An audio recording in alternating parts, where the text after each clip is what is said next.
This episode is brought to you by Painless Pregnancy. In case you missed it, I worked with Painless Pregnancy very soon after the birth of my third baby, and honestly, I wish I had found them earlier in my childbearing journey. I am so excited to tell you all about Painless Pregnancy and how, no matter where you are in your motherhood journey, the Painless Pregnancy team can guide you through happy and healthy pregnancies, postpartum healing, and beyond. Stay tuned for our promo code so you can get 10% off of your first visit with Painless Pregnancy. Welcome to the No Podcast with me, Nikki Spo. What is up, life beams, truth speakers, and amplifiers? Yeah, you. I'm talking to you, the one in the back who is saying it louder for all the folks in the back. You are listening to a mini episode of Nikki Spo Unveiled, where I get deeper and talk about topics that are very personal to me. I am your hostess, Nikki Spo, and I am glad that you're here because together we are forging a path ahead for women and people everywhere, encouraging them to come home to themselves and step into their deepest sense of inner knowing. By doing that ourselves, we give other people the courage to go for it. It's not always easy, I know that for a fact, but shedding our old skin in order to come into a more genuine and authentic version of ourselves is not only beautiful and worth it, but it is the highest form of integrity. You guys, it's been a wild couple of months for me with press and internet trolls, but I've got to say a lot of you in the audience are rallying beside me, and for that, I am super grateful. You're continuing to show up and listen to these episodes, you're doing the work, and you're telling me about it via DM, and that's really what it's all about. Community, camaraderie, togetherness, and knowing that we aren't alone in this wild journey called life. Which brings me to today's topic, the loneliness epidemic. Before we dive into that, make sure you are subscribed to the show so you never miss an episode. Also, I want to take a quick moment to brag on myself a little because really, it's not me, it's you. Last year, the Know with Nikki Spo was up for a Gracie Award, which honors exceptional women in journalism and podcasting. I did not win last year, but it's really such an honor to be considered among big names like Katie Couric, Maria Shriver, and Call Her Daddy host Alex Cooper. This year, the Know with Nikki Spo is up for 2 Gracie Awards. I'm so humbled and grateful.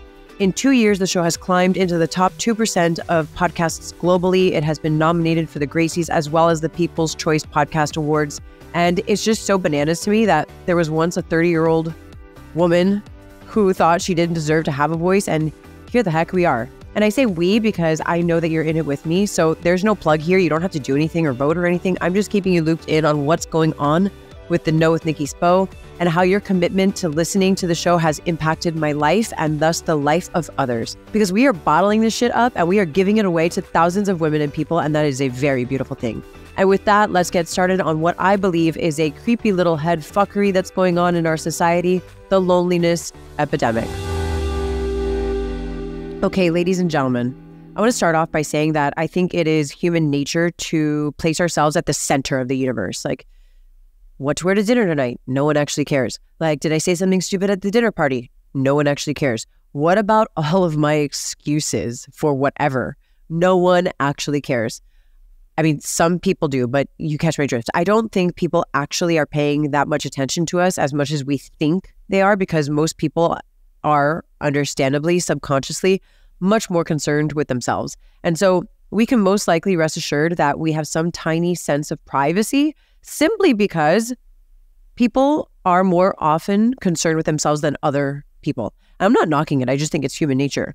And on that note, the last couple of months, as I mentioned, have been kind of chaos for me from a press and troll standpoint. And I don't want to assume that you know about it because that means that I would then be making myself a very important person in your world. And I think that you all have likely bigger fish to fry and things going on. But in case you missed it, I was heavily trolled in November and again this month on topics that are very private and sacred and really none of anybody's business and, you know, things that they know nothing about. Now, I'm not here to like woe is me over this and like cry into your arms. Although I do love your virtual hugs and love. No, I want to talk today about something that I think is a much more looming issue, what I believe is a loneliness epidemic. You know, after my initial cry myself to sleep reaction towards the sheer volume of thousands upon thousands of hateful direct messages that I received, not counting the comments left on either family photographs on my page or other media outlet pages, which I refuse to consume, I woke up the next day and I was like, wow, there are a lot of people who are hurting. Like there are a lot of people who need to be mean in order to feel anything at all. And it got me thinking, and it's my belief that a lot of these types of behaviors stem from a deep sense of loneliness, which interestingly enough is the antithesis of what the Know with Nikki Spo is about. Last May, NPR, among numerous other reputable sources, including the World Health Organization, along with the Surgeon General, released an article titled "America Has a Loneliness Epidemic, and Here Are 6 Ways to Address It." The article's steps are more focused on a sort of like global solution and society at large, which I think is really important to consider. And I'm going to link the article in the show notes in case you want to check that out. But today, I want to bring up some of my own solutions or thoughts on combating loneliness and or fear and sadness. And really, I want to talk about like my opinions on the loneliness epidemic as a whole. You guys, please remember that I am not a doctor or a psychological professional. I am a regular person who has overcome some hardships. I work a 12-step program of recovery, and I am on a continuous healing journey, meaning that I am healing, not healed.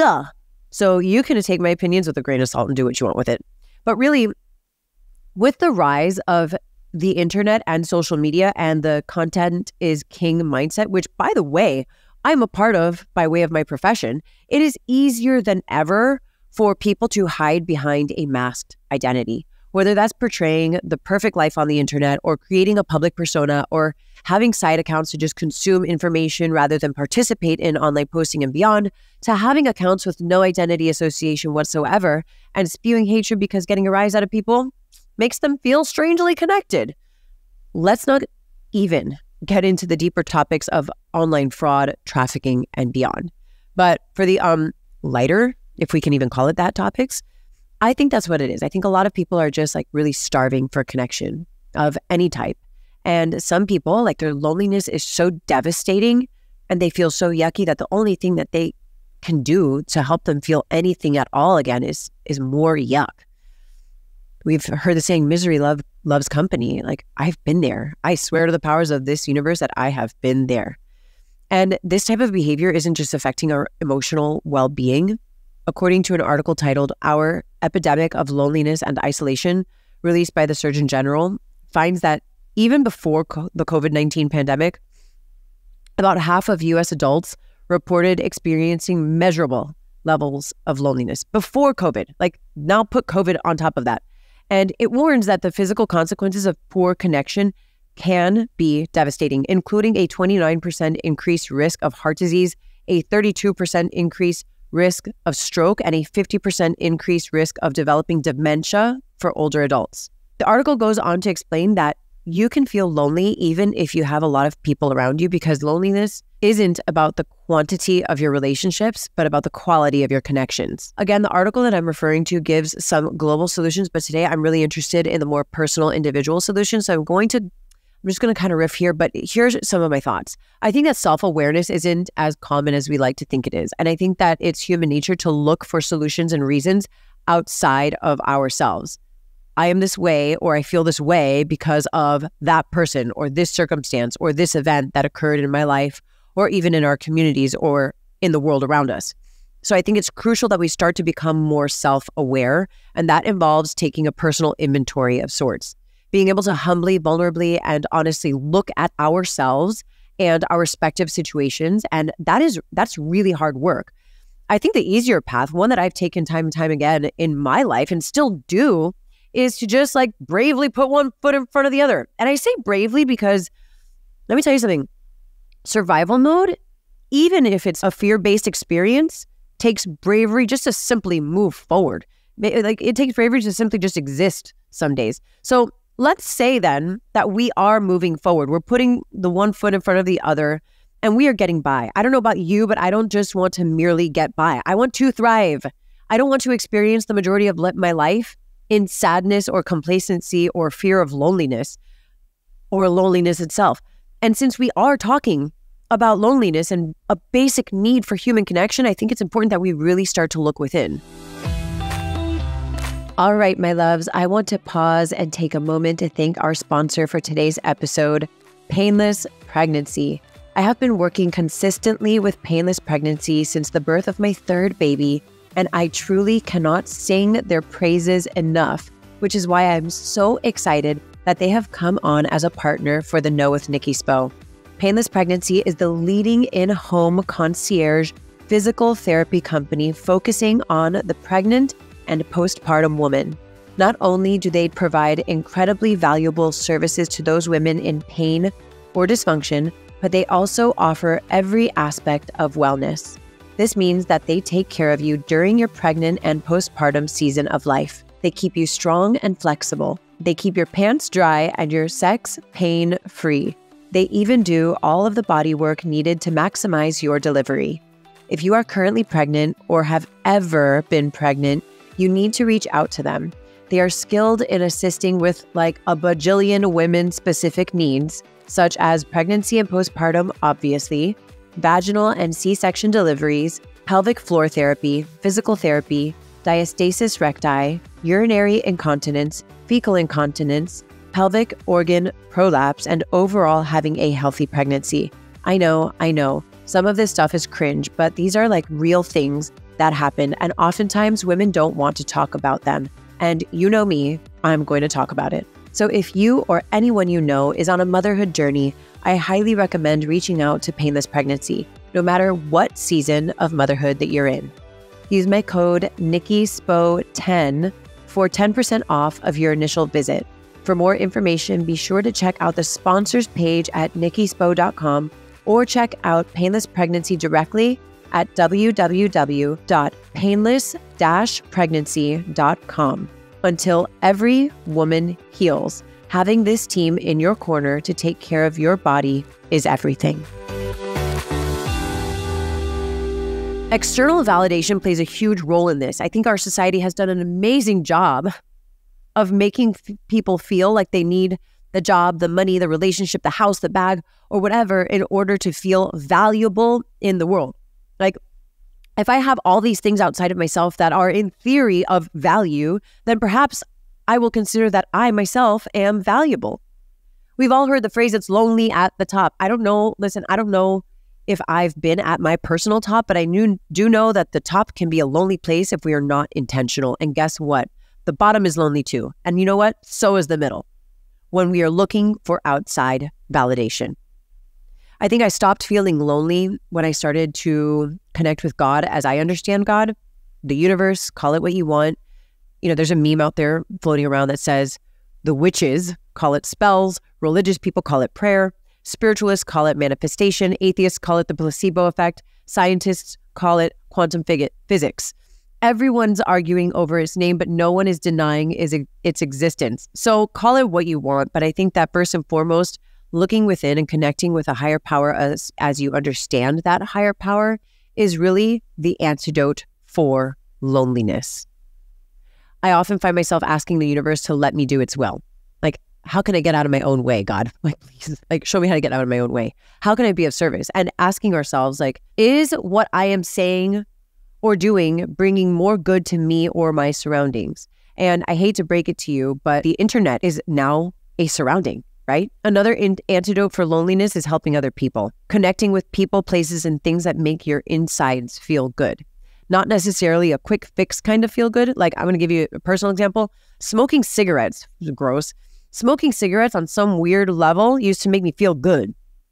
I legitimately felt, this is fucking crazy. I legitimately felt like smoking cigarettes helped me breathe because I was taking breaths of poison. Like, isn't that messed up? To that point, over drinking, over gambling, over spending, overdoing anything doesn't actually make us feel good. Being mean to people, and let me tell you that I can honestly relate to this, and it makes me sad to admit it, but being mean can on some level feel good because it's like people can have all of this pent up anger and resentments build up inside that the only perceived way, right, in our minds, way subconsciously to let it out is to take it out on other people. Sometimes people we love, sometimes complete strangers. Maybe the exertion of it, like, right, we're exerting this, feels like a release, but it really isn't a lovely one. It doesn't feel good on the inside. Another antidote to loneliness, considering the resentments that you hold toward other people and then making a conscious choice to release them. Maybe you're not ready to forgive the trespasses made against you, and that, that's okay. You can get there. Holding resentment is like drinking poison and expecting someone else to die from it. It is poison for our own soul. And maybe you're thinking, well, let's say I forgive or release a resentment. Well, I'm still alone. That may be true. Maybe you will still be alone, but I guarantee you that you will feel better. And when you feel better, you will act accordingly and you will attract beautiful people and experiences into your life. But you got to clean your house first. And that means addressing like the chicken or the egg question, right? Which sounds like, well, maybe if my circumstances weren't X, Y, Z, maybe if my circumstances were different, then I would be happier or I would experience less fear. But the thing is, we can only control what we can control, which coming back to spirituality is why I live on the serenity prayer. God grant me the serenity to accept the things I cannot change, the courage to change the things I can, and the wisdom to know the difference. Because it comes to a point in our own mess where we just have to be the one to save ourselves. Like, we can no longer wait for someone to show up and do it for us or blame our experiences or our past trauma or our current situations. We actually just have to hold on for dear life and start picking up the pieces of any undesirable circumstance and put it back together. Or, as I've recently been looking at it, building something new and different. Like, here's a thought. I don't know. Maybe I don't want to pick up the pieces of what was broken and glue it back together. Maybe I want to take these broken pieces, and build a whole ass new thing or circumstance or life. Like, you have that power. You actually have my power. Like, I want to scream at you. Oh my gosh, you have that power. You know, we're all longing to be seen and heard and understood and loved. And when I see or hear people who are operating in their ugly, I think to myself, damn, that person is in so much pain. And as a self-healer who wants to see other people heal from the inside out, I want to make people feel less alone and more connected and more seen and heard and validated. I think we can sometimes feel entitled to our anger and sadness and fear and loneliness. You know, it's strange. Like, we have this weird entitlement to it. Like we deserve it. I deserve to be sad because bad things happen to me. Again, like that might be true. Maybe the bad things did happen. But we don't have to live in pain and suffering or solitude forever. And this is where the courage comes into play and why I pray for the courage to change the things I can, because it takes guts to change your life. It just does. So pray. Who cares if it has a placebo effect? If it works, and that's not fake. You deserve a connected life, a beautiful life, a life that may have hard times, but one that you don't feel isolated in. So I hope this hits for you. I hope you take it. I hope you take it into your daily life. I hope you pass it along to a friend. I feel like I really do feel sometimes like I'm talking to like the 4-year-old Nikki or the teenager Nikki or 20-something Nikki, and Nikki who didn't know how to get sober, and Nikki of 2 years ago and Nikki of yesterday. I don't know. I just know that I'm not alone in this. And I think that together we can build a community where we are seen, really, truly seen. So today I'm praying for your courage so that you can shine your brightest light to all those around you, or even just for yourself. Much love. Over now. Special thanks to Painless Pregnancy for sponsoring today's episode of The Know with Nikki Spo. I am so grateful to have had the opportunity to heal with painless pregnancy after the birth of my third baby, and I want everyone out there to know that they can have happy, healthy pregnancies with the professional help and guidance of the incredible team at Painless Pregnancy. Use my code NikkiSpo10 for 10% off of your first visit, and check out painless-pregnancy.com for more information.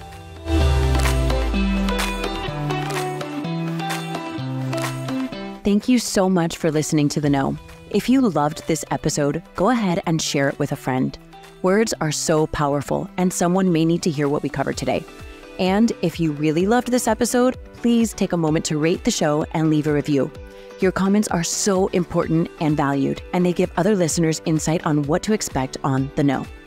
You can connect with me personally via Instagram at Nikki Spo and The Know with Nikki Spo. My hope for you today is that you are fearless in looking inward so that you can be your highest, most authentic self and go after the life of your dreams.